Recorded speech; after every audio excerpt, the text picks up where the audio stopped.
সূর্য মামা এত রেগে আছে কেন বলুন তো?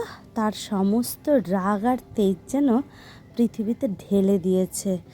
উনি আর কিছুতেই নিজেকে শান্ত করতে পারছেন না।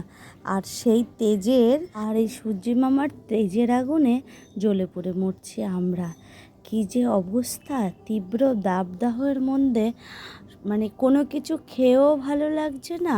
সারাদিন মনে হয় গলাটা শুকিয়েই আছে। মানে সব সময় মনে হচ্ছে যেন কি খেলে গলাটা একটু ভিজবে, কি খেলে গলাটা একটু ভিজবে। আমি কোনো দিন ফ্রিজের জল খাই না, বাট এবার ফ্রিজে জল রাখছি।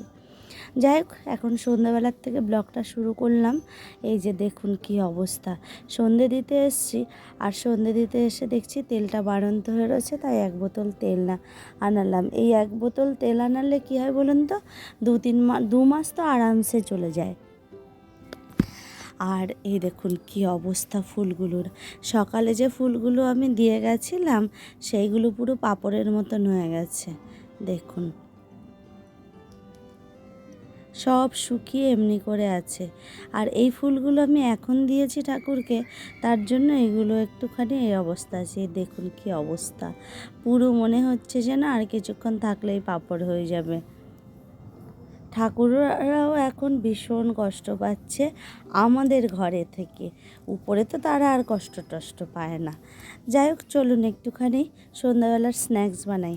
কী বানাবো করতে করতে পেঁয়াজ দেবো না, ডিম দেবো না, তো ভাবলাম একটু সবজির পাকোড়া বানিয়ে দিই, কারণ মেয়ে আবার পড়তে যাবে। ও আবার যে এই সবজির পাকোড়া টাকোড়া খুব একটা বেশি ভালো খাবে তাও নয়, কিন্তু তবুও আমিই নিয়ে নিলাম। হয় পেঁয়াজের কিছু দাও, না হলে ডিমের কিছু দাও, তাহলে দিব্যে আরামসে খাবে। আর না, তা না হলে নাক সিটকিয়ে 2-1টা খেয়ে নেবে, ব্যাস ওতেই হয়ে যাবে।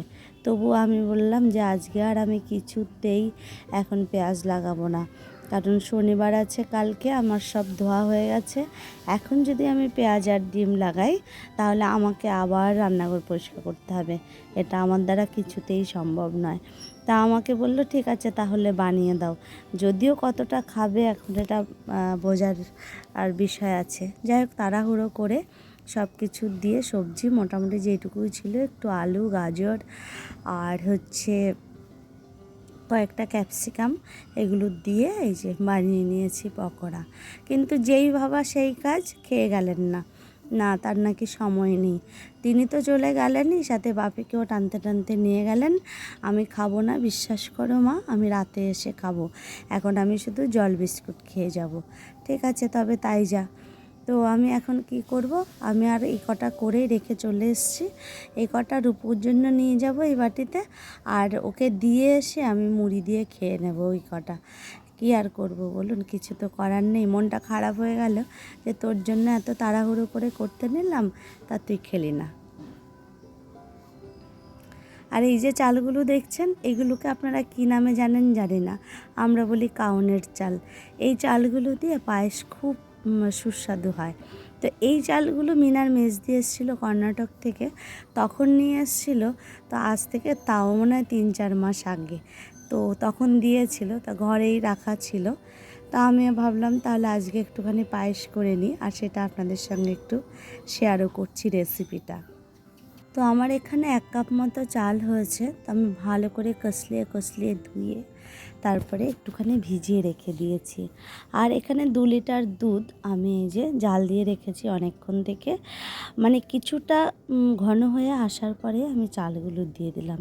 এবার ভালো করে নেড়ে দিচ্ছি যতক্ষণ না দুধটা টেনে যায়, আর সাথে করে চালগুলো সেদ্ধ হওয়া পর্যন্ত ওয়েট করব।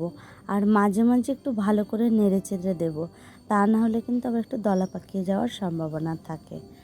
তো যাই হোক, এই যে দুধও অনেকটা লাল হয়ে এসছে, আর চাল হয়ে যে মানে ফুটে উঠেছে, মানে একটু নরম হয়ে উঠেছে। তো যখন আরেকটু হয়ে যাবে তখন আমি দিয়ে দিচ্ছি 1.5 কাপ পরিমাণে চিনি। 2 কাপ চিনি দেওয়ার দরকার ছিল, তার 1.5 কাপ দিচ্ছি। তার কারণটা একটু পরেই বলছি আপনাদের, কারণ এর মধ্যে আমি আরেকটা জিনিস অ্যাড করব তার জন্য। তো চিনিটা দিয়ে ভালো করে আমি একটুখানি নেড়ে দিলাম, দিয়ে এবার গ্যাসের ফ্লেমটা একটুখানি হাই করে দিয়েছি। আর আমি দিয়েছি 5-6টা মতো এলাচকে একটুখানি থেতো করে দিলাম। আর এই যে 1 বাটি কাজু নিয়েছি, এটাকে এই যে ভেঙে ভেঙে নিয়েছি। এইবার ভালো করে ফুটে উঠেছে পরে আমি এবার কাজুটাও দিয়ে দিলাম, দিয়ে আবার ফুটতে দিয়েছি। আর পায়েসে কেউ ঘি দেয় নাকি? হ্যাঁ, আমি দিই। কেন জানেন তো? ঘি দিলে আমার মনে হয় ফ্লেভারটা একটু ভালো আসে, তাই আমি ওই যে 1 চামচ মতন ঘি একটু দিয়ে দিলাম। আর এইখানে দিয়ে দিচ্ছি 1 বাটি, ছোট 1 বাটি নলেন গুড়। ওই যে বললাম 1.5 কাপ চিনি কেন দিলাম, এটার জন্য, নলেন গুড়টা দেবো বলে। তাহলে ওই 2 কাপ চিনি, 1 কাপ চালে 2 কাপ চিনি, আর তার সঙ্গে যদি এটা হয় 2.5 কাপ হয়ে যেত, মিষ্টিটা বেশি থাকতো, পায়েসের টেস্টটা ভালো হতো না। তো আবার একটু নেড়ে চেড়ে নিয়েছি। আর এই যে এই গুড়টা না আমার মেজোমাসির বাড়ির থেকে পাঠিয়েছে। ওরা তো ক্যানিংয়ের ওই দিকটায় থাকে, বাসন্তীতে। তো ওর কাছ থেকে পাঠিয়েছিল। আর এই গুড়টা আমার সারা বছর ধরে থাকবে। আগে পাটালিটাও রেখে দিতাম এমনি করে। আর আমি আর একটুখানি নেড়ে চেড়ে কিশমিশটা দিয়ে দিয়েছি। এবার আর একটুখানি ওয়েটিং টাইম দেব।